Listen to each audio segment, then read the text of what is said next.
Hello again, folks, and welcome back to Let's Play Dawnsbury Days. I'm your Game Master Darius. I just really wanted to go over quite a few of the changes that I made with my characters because I have made a few changes with these characters. First off, I had decided I was initially going to give Anna a throwing returning shield just in case she's always just like a little bit out of range of someone. Turns out throwing shields are not in this, sadly. I would have loved that. That would have been great. But alas, they are not. So it is just going to be a +1 striking silver steel shield. Yes, silver steel shield. Shut up. I also did retrain her stats just a smidgen. So she now starts with a 10 of dexterity.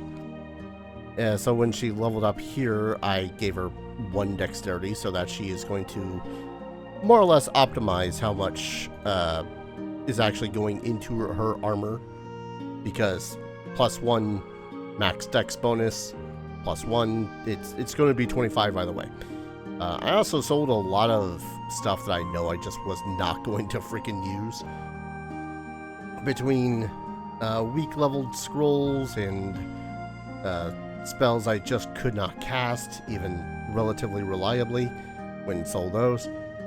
I was him-hawing back and forth between whether or not I wanted to use the Earthbreaker or the Maul for Tok'tar, but then I remembered, oh, the Maul, while it does do more damage, D12 versus a D10, it's not versatile. So I could swap this from bludgeoning or piercing. So that's that. And then for Safi, I did a couple of things. One, I gave him a full plate. Why a full plate? Because his dexterity, it's dexterity is 0. So that 1 extra AC is gonna do wonders, I can already bet. I also gave his striking hand wraps of mighty blows disrupting. So whenever the hell he goes to punch an undead, he'll do an additional 1d6 positive damage to them. And on a critical, they'll become enfeebled 1 until the end of my next turn, which will be pretty darn neat.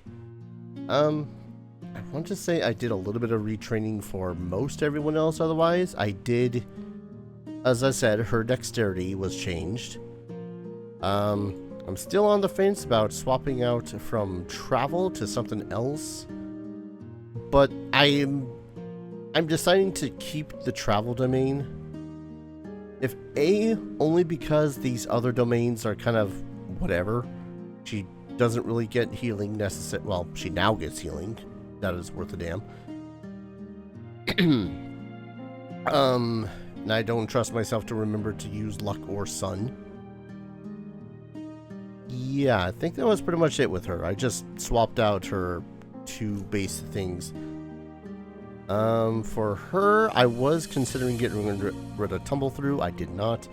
Instead, I just wanted to go through her spells really quickly because, hey, turns out that cycling out some of these spells you figure out that you're not using half the time might be a good idea.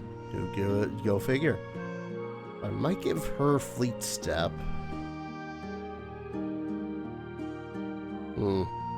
I think she's relatively good for now. I'll figure out a time/place to use Flourishing Fauna, for example.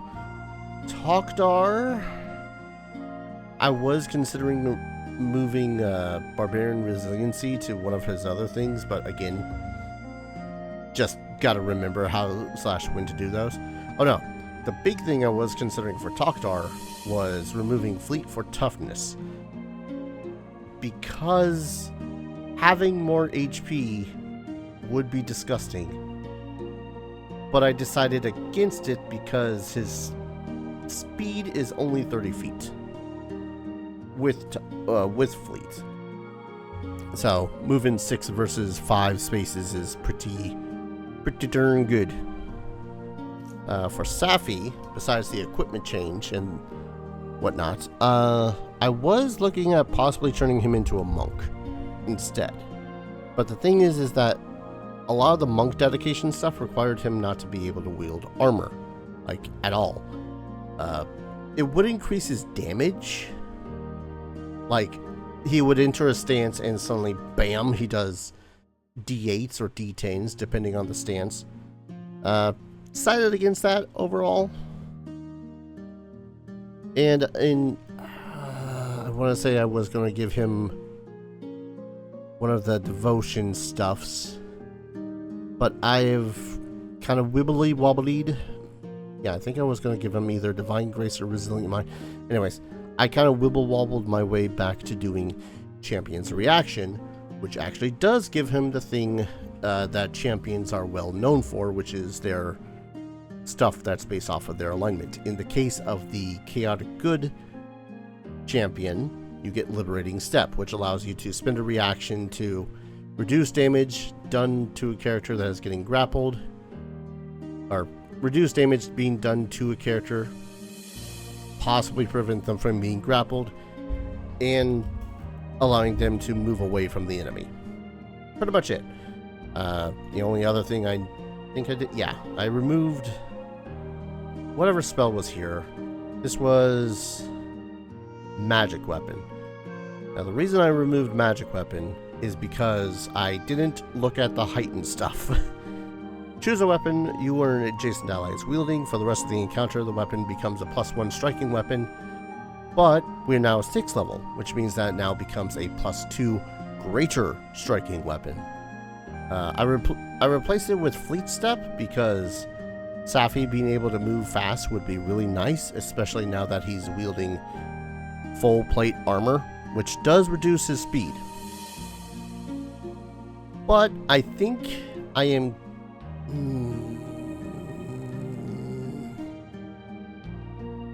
No. We're gonna do a Magic Weapon. Disrupting Weapon is only really good if it's undead stuff that's in the place. And that'd be really good if it is undead stuff that's in the place. Can I heighten it to a 2? I can heighten it to a 2. So we'll keep Disrupting Weapon. We'll just have it here. That way it'll be enhanced to a 2-die-4 positive energy damage.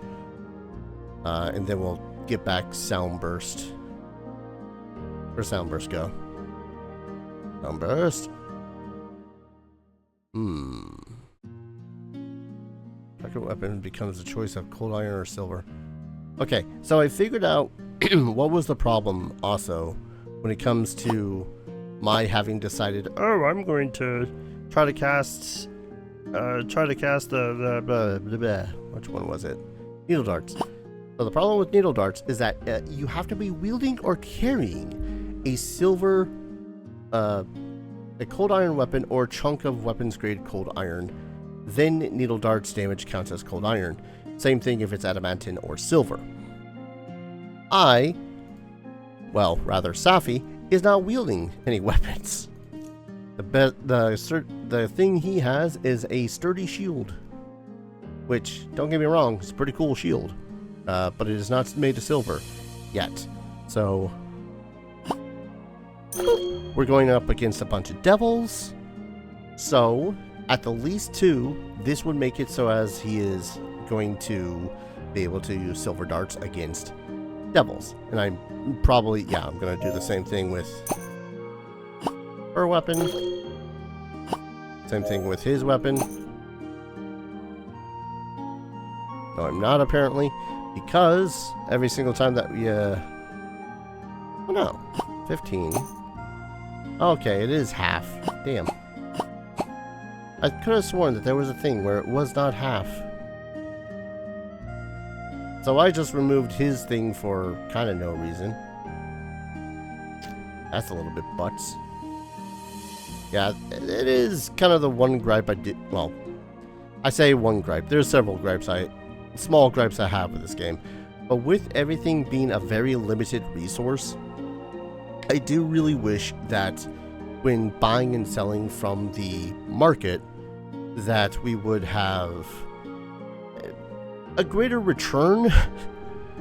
Because if I accidentally sell something that I don't want to sell, or if I sell something to try out something else, but that something's not working, so I want to make a return back, it's not going to work, you know? So to that end, I'm going to sell the Scroll of Slow. Get some silver on that thing. We literally have 1 gold left for that reason. So yeah, that's pretty much me just quickly going over all this stuff so that I can get into the next adventure. Let's go on into the next adventure, because why not? Dawnsbury. You return grim with Linka's lifeless body in your arms and a fallen angel in tow. You'll have time to recharge, but you know that you must continue your quest in the Aeon structure in the structure underneath the demonic fortress. The demon lord will not remain idle. See, here's the thing. I just went over saying like, oh hey, yeah, devils, demons, all that fun stuff, and then I just read the thing saying, oh, demons, not devils. There's a difference. Maybe I'll be lucky and it won't matter when I go into this next area. I'm gonna read this myself. Lori woke up in the Dawnsbury's holding cell, full of remorse and contrition. She cried for a week, prayed for another, and then made the decision to begin her path of penance and atonement. Her powers as an angel were lost, perhaps irrevocably. She could no longer detect evil, commune with heaven, or plane shift, and she lost her immunity to disease. But she was still a cleric and decided to start her penance by using her remaining powers for something unambitiously good, to heal and aid the citizens of Dawnsbury who would come to her every day for medical help. But the events of the demonic fortress left Lori utterly unable to use combat magic, and so the Dawnsbury Four would need to seek out the demons in the underground Aeon structure on their own. I don't know, I think that should be able to help. From the charts of the demonic fortress, you discover the location of a cave that leads into underground Aeon structure. Who knows what manner of danger might lurk in the ancient place? This encounter includes an ooze. They're immune to piercing and slashing. Consider taking with you a bludgeoning weapon such as the mace, morningstar, or shield. I like that warning. Remember, this is an ancient structure, much older still than the abandoned temple. So, a dungeon? Yes, a dungeon, almost certainly filled with monsters and hazards. Like that disgusting growth over there? It's brown mold. It sucks up heat from all around itself. Understood. Very well then, let's move. Oh. Wait. There's something suspicious on the ceiling. The living. I won't let you pass. A good old fight against a skeleton again. A fight against an ooze immune to precision damage, and a skeleton resistant to piercing. You'll do fine, Scarlet. You can always switch to punches and kicks instead. Nah, we got Safi for that shit. Alright, so we have an ochre jelly. They are mindless. They can grab pseudopods. Or if anyone's watched that one Mike Skorkowski video, pseudopod. When it would be dealt slashing, piercing, or electrical damage, if it is still at least 10 HP, it splits into 2 identical oozes. Each was half of the original's HP rounded down. If there is no space, the new ooze will appear in the nearest unoccupied space. Incidental damage such as splash damage and half damage dealt on a save does not trigger the split. Good to know. But yeah, ochre jellies. They kind of suck. Can deal 1d8 plus acid damage. Yeah, so we're gonna want to be careful because getting grabbed by an ooze sucks. Go figure. But we're gonna punch a bitch, so punch.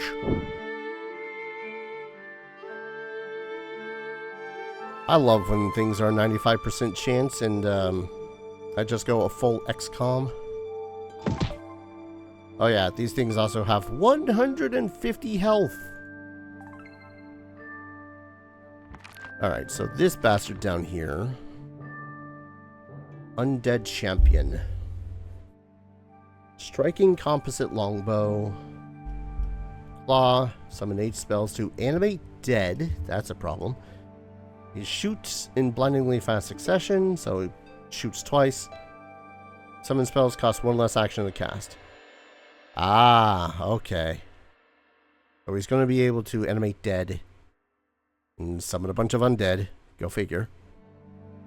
Now, this is going to seem silly. Oh no. Can't do it to it. That makes sense. Ah, goddamn. Searing Light. Now, will this activate the mold? A creature that enters a square with brown mold or starts its turn here takes 2d6 cold damage. A creature that can take this damage at most once per round. Any cold damage dealt on this square immediately destroys the mold both here and in adjacent squares. Whoa. So close. So close, but he has resistance of 5 to fire damage. Ah, so close. Still, that was a really, really good hit. Let's see. Anna, you go next. I think this sniper is going to cast the spells that make the people fall down. Alright, so we don't want to hit it with my axe. So instead, we're going to strike it with a shield. With a power shield. Critical hit immunity. That's right. It's a critical hit, but it was immune to the additional stuff. Oh no. Let's see. You can attempt to tumble through that. You're immune? No, you're not immune to piercing. You're just resistant to it. It's a good thing that I went and did a thing. Oh yeah, forgot about that. Also, Hunted Shot. Make 2 strikes against your prey. If you hit both, combine their damage. Girl. I think that's the first time I've actually used Hunted Prey. Alright, and then strike this one. Oh, grappled. That's a bad. Let's see, it's a DC 23? I mean, it's gonna hit me regardless. Escapade.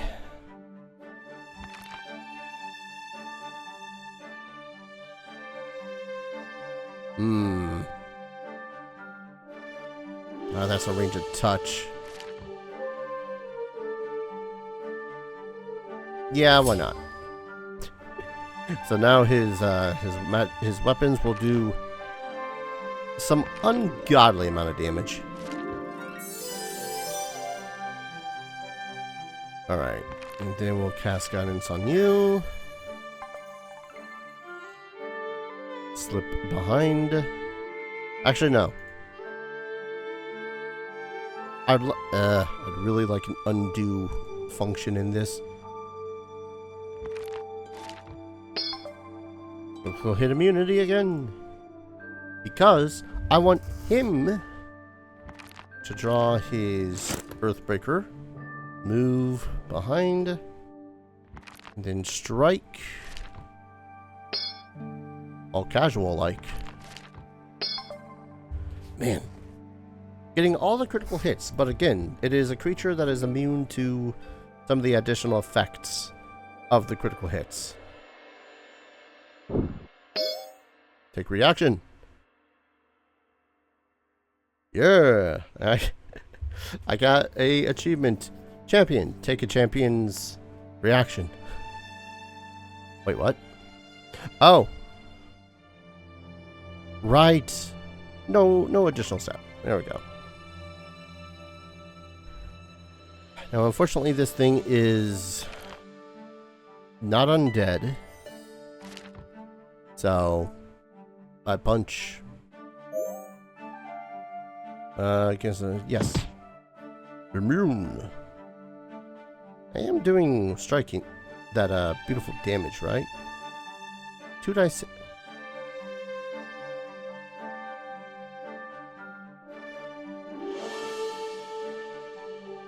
Alright, from now on, Safi, you're only going to cast that spell on literally anyone else.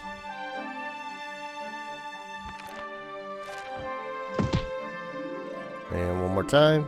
Got me feeling so free. Gonna celebrate.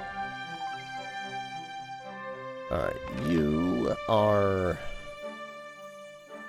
not resistant against anything elementally based. Prost. I kind of wish that I could do that multiple times. Correction, I do wish I could use it multiple times. Power attack. Sure. Power attack. Or just regular attack. Tokdar, you are grappled. Missed. I think I'll just strike one more time. Well done. Now, we're here to find what the demons are up to. Which way to go? South. There's a sign of dried foul blood by that opening. And it leads to the center of this Aeon structure, doesn't it? It does. Refocus, everyone, and let's proceed. Well, that was relatively easy. I kind of thought that there was going to be something this way, but I think the map is just built in the fashion that it suits this one room. I really didn't want to step here because brown mold sucks. A lot. That's a good thing that, let's see, any cold damage dealt on this square immediately destroys the mold both here and in adjacent squares. It's good to know. Ah, an armor runestone. That'll be good to sell to get back some of my money. Good health. Now this is a pretty good little belt there. Plus 4 HP. Let's give that to Safi. I know, Safi's getting all the good shit, but hear me out. He kinda needs to survive as the cleric. Let's give the guy a little bit of a break, yeah? Alright. Might as well check out this lost city. Now surrounded by a remarkably well-preserved city of the ancestors, you find your path barred by an ancient monitor. Oh. This place is super well preserved. Somebody's taking care of it and cleaning it regularly. Perhaps that creature in the middle of the room. That's a creature? It looks more like a light source. You are both correct. I am emitting light, and with a judicious application of my ray abilities, I maintain this entrance hall in good order. Is this some kind of guardian construct? The esteemed visitors have correct. I protect this restricted area, but my creature type is Monitor. Monitor?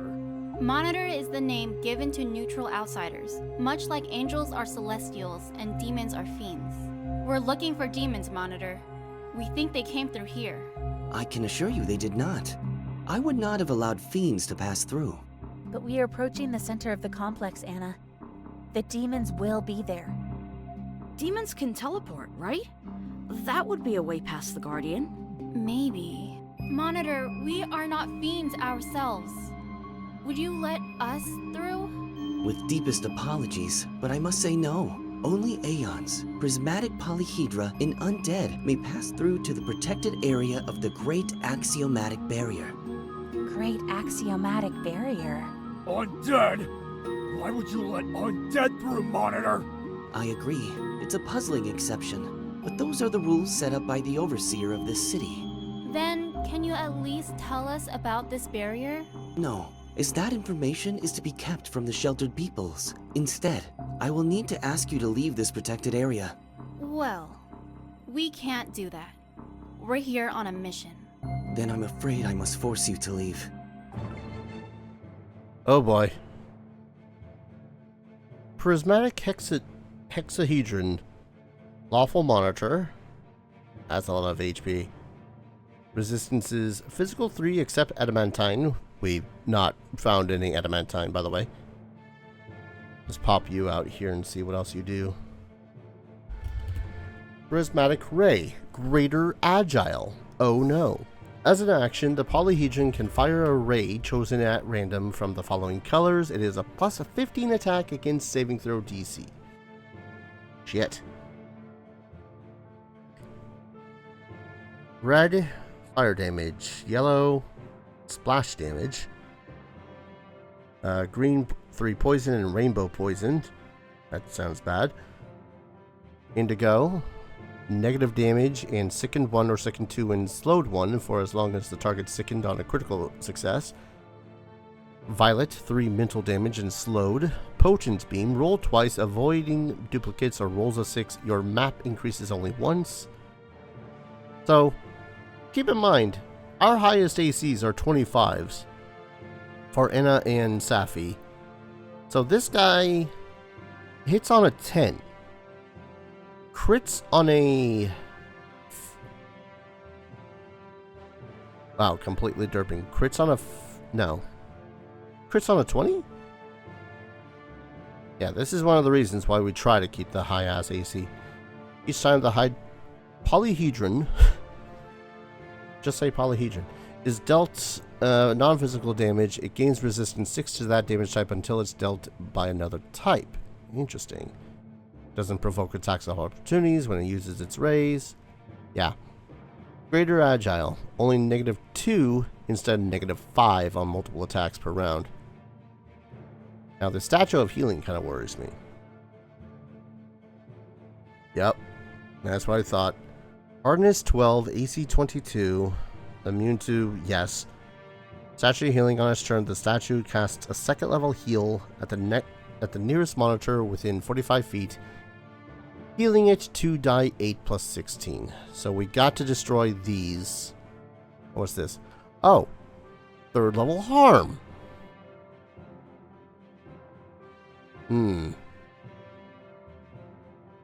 Safi, open the door. Ah, control mechanism. Arcana or thievery check. DC 18, disable device. I don't think she has either Arcana or that. If anything, though, we want to keep people away from getting damaged.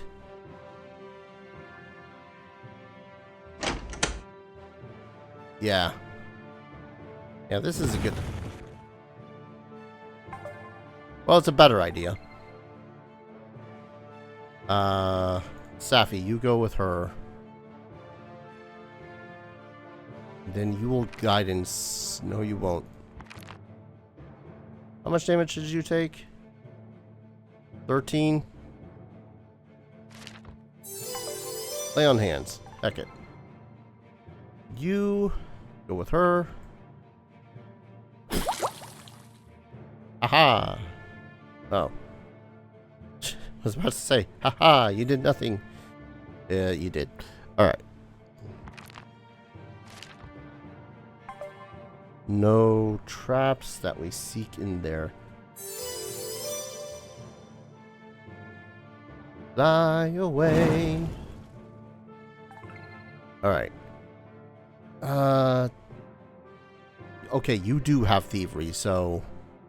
Anna, to the best of your abilities, I kind of need you to try to keep this guy a little bit preoccupied, please. We will... Are you immune to fear effects? Nope, just a bleed. Critical. Frightened 2. Awesome. Alright. Move on up. Disable. Damn it. Can you try to disable? Oh my god, you did. Disable a statue of heal or a statue of harm. Nice. This is gonna be silly. Okay. Oh. Ah. Cool. You are still frightened 1. You have resistance to 6 to electricity. Damn it. Why electricity? Oh. Could you... Oh. Already disabled. Can I see you from here enough? Oh, 1 or 2 creatures. Damn it, that's right. Keep on forgetting that that does not hit the way that I want it to hit. But, have Fireball. There we go. Safi! Enter murder mode, Safi. Oh god, what have I done? Disable? Oh. Well, that sucks. And turn? She's sickened. Alright. Oh. Yeah, it really wouldn't have mattered which way that I had him step. Okay, she's slowed, which means that she cannot take another action beyond the 2. Oh. Yeah, there's a good reason why I made it so as... Let's see, is this within 45 feet? God, I hope not. You are... Still? How electricity? Why electricity? When electricity? Acid. Good, take that acid damage. Duffy, step on up. And show our friend the might of God. I said, show my friend the might of God. Right then. Right, nope, I got this. Totally have this.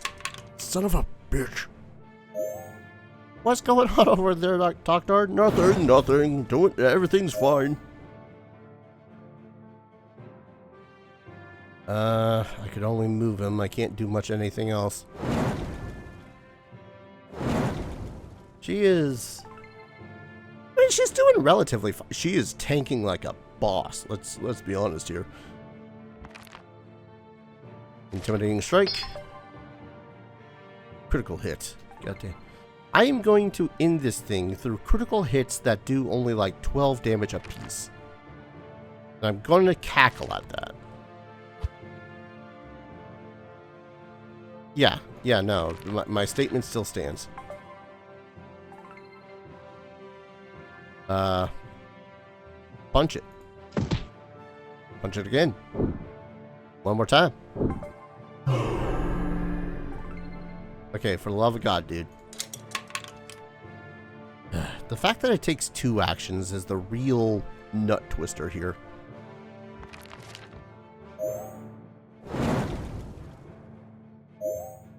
Yeah. Liberating step.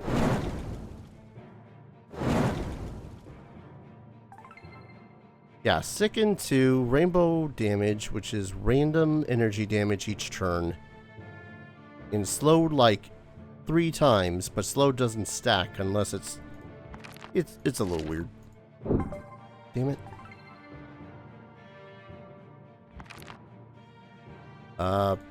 How's your reflex save, bitch? A shame it didn't tell us more about the barrier. It feels like it could be important. True. But look, there's arcane diagrams on the wall, with text in Utopian. I think it describes a spell. The diagrams extend over the entirety of both walls. All of that is a single spell? I think so. It all appears connected. Very complex, of course. You can read it? A little.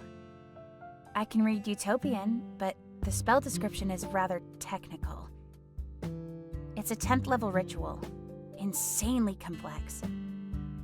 I think this entire city was constructed just to cast it. I'm certain it's arcane. And the school is abjuration. School's being kind of obsolete in 2nd edition's remaster, by the way. Anything else you can tell us about it? The name. Great Axiomatic Barrier.